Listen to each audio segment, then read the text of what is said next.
My girlfriend said, "I'm keeping the apartment. You can crash with your parents." After I paid the deposit and 10 months of rent, I replied, "Interesting plan." Then I called the landlord, my uncle, and explained the situation. When she got the 24-hour eviction notice, her panicked calls revealed.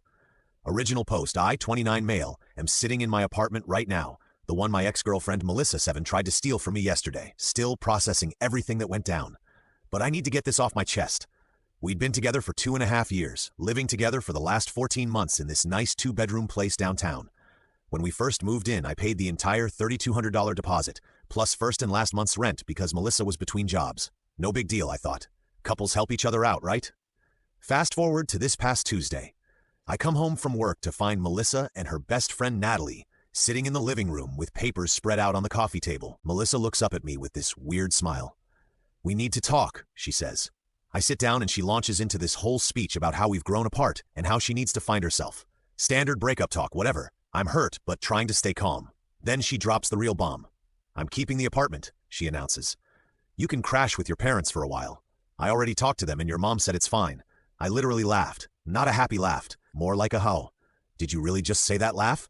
You're keeping the apartment that I've been paying for?" I asked. "Well, I've been living here too," she says, "and I need stability right now. You have family nearby. I don't." Here's what she didn't know. The landlord isn't some random property management company. It's my Uncle Frank, who owns several buildings in the area. The lease, only my name is on it. Melissa was never added, because when we moved in, her credit was trash from defaulting on student loans. "Interesting plan," I said, standing up. "Let me think about it." I went to the bedroom, closed the door, and called Uncle Frank. Update 1. The next morning, Uncle Frank was, let's say, unhappy when I explained the situation. "She's trying to kick you out of your own apartment, the one only you're on the lease for." He actually laughed. "Does she think that's how rentals work?" I explained that she'd been living there and probably thought that gave her some kind of rights. Frank shut that down quick. "She's not on the lease. Never was. She's basically been your guest for 14 months. I can have an eviction notice drawn up immediately if you want her out." I told him to give me 24 hours to try handling it myself first. He agreed, but said if she gave me any trouble, he'd handle it the legal way. Wednesday morning, I tried talking to Melissa one more time. She was in the kitchen making breakfast like nothing happened, humming to herself. "So, about yesterday I started." "Oh good, you've had time to process," she said, not even looking at me. "When do you think you can be out?" I was thinking by the weekend. The entitlement was astronomical. "Melissa, you understand that I'm on the lease, right? Only me?" She waved her hand dismissively. "We can work that out with the landlord. I'm sure they'll be reasonable." "The landlord is my uncle." She froze, spatula in hand. "You're what?" "Uncle Frank owns the building. I'm the only one on the lease. You've been living here as my guest." Her face went through about 5 different emotions in 3 seconds. "That's not fair. I've been living here. I've made this my home." "You've paid exactly $0 toward rent or deposit." I pointed out. "I buy groceries. I decorated." She was getting frantic.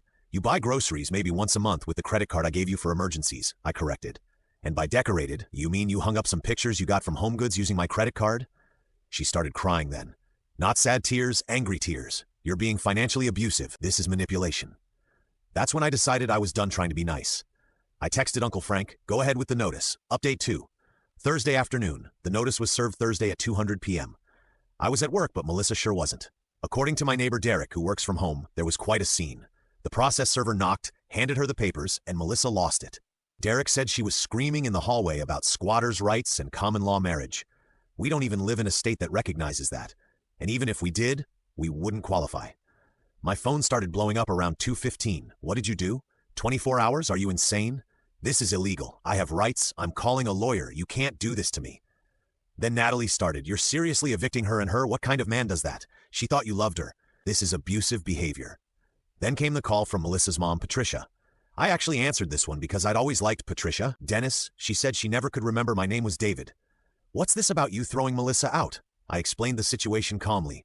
How Melissa had tried to kick me out of my own apartment. How she'd never paid rent. How she wasn't on the lease. Patricia was quiet for a moment. Then she told me you two decided together that she would take the apartment.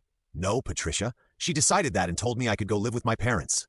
Oh, another pause. That does sound like something she'd do. She did the same thing to her roommate in college. Wait, what? Turns out Melissa had a history of this. In college, she'd convinced her roommate to move out temporarily during finals week, then changed the locks and kept the dorm room to herself. The roommate had to get the university involved. "I thought she'd grown out of that," Patricia said, sighing. "I'll talk to her." Update 3. Friday morning. Friday morning rolled around and Melissa had apparently spent all night consulting with every legal expert she could find. Her Instagram stories were full of legal advice posts and know your rights infographics. She confronted me at 7 a.m. with a printed stack of papers. According to these sources, I'm a tenant, regardless of whether I'm on the lease. You need to give me 30 days notice minimum. I looked at her papers. They were all from different states, none from ours. Melissa, those are for actual tenants. You're not a tenant. You're a guest who's overstayed their welcome. I get mail here. That makes me a tenant. You get mail here because you used my address without permission. The magazines you subscribe to with my credit card don't make you a tenant. She tried another angle. I'll call the police. They'll side with me. Go ahead, I said. Uncle Frank had already prepared me for this possibility. She actually did it. 2 officers showed up around 9 a.m. Melissa ran to the door, tears streaming. Officers, he's trying to illegally evict me. I live here. The older cop looked tired already. Ma'am, are you on the lease? No. But have you been paying rent? Not technically, but has the legal tenant asked you to leave? She started sobbing harder. This isn't fair. The younger cop looked at the eviction notice. This is from a licensed attorney properly served. Ma'am, you need to make arrangements to leave by. He checked his watch. 2 p.m. today. But where will I go? She wailed. That's not his problem, ma'am. The older cop said, looking at me with something like sympathy. Sir, if she's not out by 2 p.m., call us back. Update 4. The panic sets in. After the cops left, Melissa went into panic mode. The entitled attitude crumbled, replaced by desperate bargaining. David, please, can we talk about this like adults? We tried that. You told me to move back with my parents. I was emotional. I didn't mean it like that. How did you mean it then? She couldn't answer that. By noon, she was making calls, trying to find somewhere to stay. I heard her on the phone with Natalie. What do you mean you don't have room? You have a whole couch. What about just for a few nights? This is an emergency. Then calling other friends, each conversation getting more desperate. Apparently, nobody wanted to take her in. Shocking considering how she treated people. At 12:30, she tried one last manipulation. If you kick me out, I'll post everything on social media. Everyone will know what kind of person you are. Go ahead, I said. Make sure you include the part where you tried to steal my apartment after I paid for everything for over a year. She actually started typing up a post, showing it to me like a threat. About to be homeless because my ex is evil. 2 years together meant nothing. Remember this when a man says he loves you. You might want to add the context. I suggested how you tried to kick me out of my own apartment that I pay for. She deleted the draft. Update 5 p.m. Uncle Frank showed up with 2 movers he'd hired. I want this done professionally, he told me. No room for her to claim we damaged anything. Melissa's stuff wasn't that much, honestly. Clothes, makeup, some books, her gaming setup that I bought her for Christmas. The movers had everything boxed and ready to go in under an hour. Where should we take it? One mover asked. Melissa was sitting on the couch, frantically texting. I don't know. I don't have anywhere. Can you just leave it here until I figure it out? No, Uncle Frank said firmly. You have 10 minutes to decide, or we're putting it in storage and you can pay to get it out. She called Patricia. I could hear Patricia's voice through the phone. I told you this would happen, Melissa. Your dad and I are in Florida for the month. Call your cousin Rita. Rita apparently lived an hour away and wasn't happy about the situation, but agreed to let Melissa stay for a few days only. As the movers loaded her stuff into the truck, Melissa tried one more time. You're really gonna do this? Throw me out like trash? I'm not throwing you out, I said. I'm enforcing the same boundary you tried to set, that we need to live separately. You just assumed you'd be the one keeping the apartment I pay for. But I picked this place. I decorated it. It's more mine than yours. You picked it from the 3 options I could afford. You decorated with my money. And no, living somewhere rent-free doesn't make it yours. She grabbed her purse and headed for the door, then turned back. You'll regret this. You'll miss me and beg me to come back. I'll miss who I thought you were, I admitted, not who you actually are. Update 6. The aftermath calls. The calls started that evening. First was Natalie. She's at Rita's crying her eyes out. How can you live with yourself? Pretty comfortably in my apartment that I pay for, I replied. You're heartless. She loved you. She loved my wallet and free accommodation. When it came time to break up, her first move was trying to steal my home. She wasn't stealing. She just thought she could take advantage of me one more time. She thought wrong. Then came a call from a number I didn't recognize. It was Melissa's friend group on speaker. We just want you to know that we all think you're disgusting, one voice said, for not letting my ex steal my apartment, for making a woman homeless. She's not homeless. She's at her cousin's, and she's there because she tried to make me homeless. That's different. You have support. So does she. Apparently you all seem very concerned about her. I'm sure one of you will offer her a place to stay. Silence. Then they hung up. The best call came Saturday afternoon from Patricia. David, I wanted to apologize for Melissa. I just got the full story from Rita. No need to apologize, Patricia. No, there is. I raised her better than this, or I thought I did. She told Rita you were abusive and controlling, but Rita's smart. She asked questions and the story fell apart quick. What's happening now? She's worn out her welcome at Rita's already, apparently demanded Rita's bedroom because the couch hurt her back. Rita's driving her to her father's brother's place tomorrow. He has a basement apartment, but she'll need to pay rent. Will she? Patricia laughed, but it wasn't happy. With what money? She hasn't worked in 6 months. She told us you were supporting her while she figured out her career path. That was news to me. She told me she was doing freelance social media management. Update 7. The real truth comes out Sunday morning.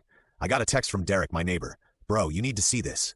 He sent me screenshots from a group chat he was somehow in. His girlfriend knew Natalie. The messages were from weeks ago. Melissa, Operation Apartment is almost ready. You really think he'll just leave? He's too nice to fight. I'll cry, play victim, he'll cave. Unknown number. What if he doesn't? Then I'll threaten to ruin his reputation. Say he was abusive. He'll give me the apartment to avoid drama. Savage? Lol. He's been paying for everything anyway. Might as well get a few more months free rent before I move on. Unknown. Move on. Already talking to this guy. Victor has a beach house. Just need to secure this apartment first as backup. I sat there staring at my phone. She'd been planning this. The whole breakup, the apartment theft, everything was calculated. Derek texted again. There's more. She's been seeing that Victor guy for 2 months. My girlfriend just told me 2 months while I was paying for everything, buying her gifts, planning our future. She was setting up my replacement and trying to steal my apartment as a backup plan. I forwarded everything to Patricia. Her response was immediate. Calling her now. This is unacceptable. An hour later, Melissa called from an unknown number. I almost didn't answer, but curiosity won. You ruined everything. She screamed. My mom saw those messages. She's cutting me off. Rita won't talk to me. This is all your fault. I ruined your plan to steal my apartment and cheat on me. I wasn't cheating. Victor is just a friend with a beach house. Silence. Melissa, you planned this? You thought I was too nice to stand up for myself? You were wrong. I'll sue you for emotional distress, for illegal eviction, for what? Making you face consequences. Good luck with that. She hung up. Final update. 1 week later. It's been a week since Melissa was evicted. Here's where everything stands. Melissa is currently couch surfing between distant relatives who are quickly getting tired of her. According to Patricia, she's burned through 3 family members already by demanding special treatment and refusing to help with chores or contribute money. Victor, the guy with the beach house, ghosted her the moment she became too much drama. Apparently, he was only interested in a fun side thing, not a homeless girlfriend with baggage. Her friend group is fracturing. Some still support her, but others are starting to see the truth. Natalie actually reached out to apologize. I didn't know about Victor or the planning. I thought she really loved you and was just confused. I'm sorry for attacking you. The apartment is peaceful now. I've changed the locks with Uncle Frank's permission, reorganized everything the way I actually like it, and bought a new couch. The old one had too many memories. Uncle Frank told me something interesting. This isn't the first time I've seen this. Entitled people always think they're smarter than everyone else. They never expect consequences. Patricia sent me one last text yesterday. David, she finally got my name right. Thank you for handling this the way you did.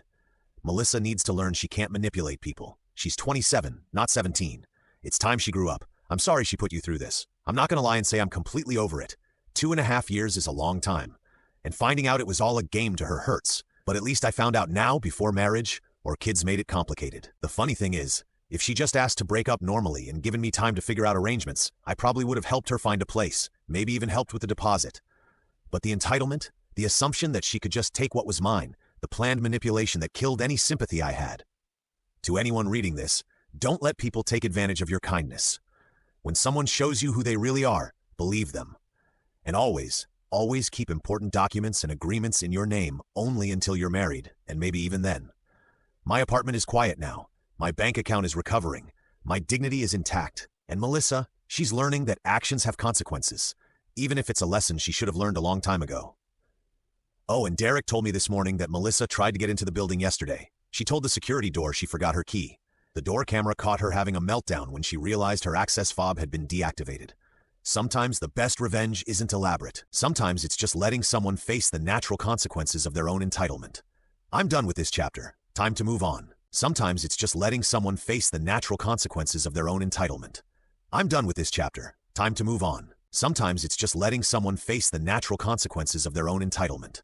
I'm done with this chapter. Time to move on.